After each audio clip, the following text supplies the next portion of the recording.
So maayong adlaw niyo mga goyno.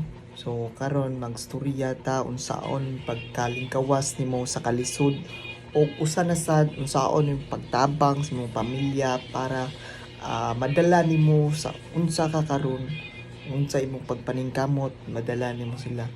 Like ay like sa akong ginabuhat karon, no? So kani simple lang ning instruction or kanang pamaagi, pero kung naa kay idea, pun ilang ni akong idea. So karon mga guy, unsaon pag paningkamot nga mas maningkamot pagtama no? Nga kanang over kay naa man ko'y panahon ko'y naa may situation nga anang imong paningkamot kani pero ang success nga required kani. So katunga ra siya.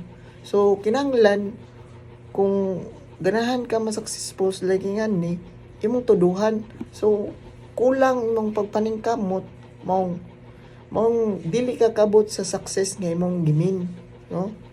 Imo o kalayo la na, no? Kani kini imong pagpaningkamot, no? So nga ang gi-require sa success kani super tira layo. So kung ganahan ka maabot na nimo, so mag-extra kuan ka, mag-extra pagpaningkamot, no? So kung maabot na nimo, ngita kag idea kung unsaon pa pag level up imong pagpaningkamot para lang makuha nimo ang success nga imong gimin.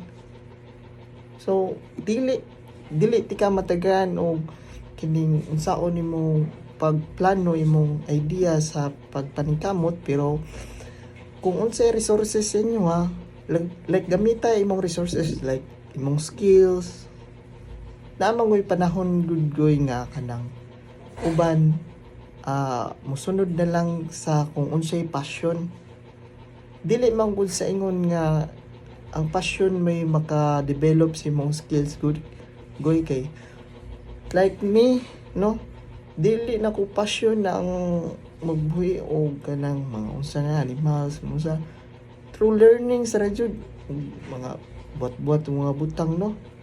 Sa learning sa radyod kanang basic na lang kayo karon, igo na lang ka mo-open sa imong cellphone, no? Maka kuha na kag learnings dia through social media, no? Makakat-on na kag taman.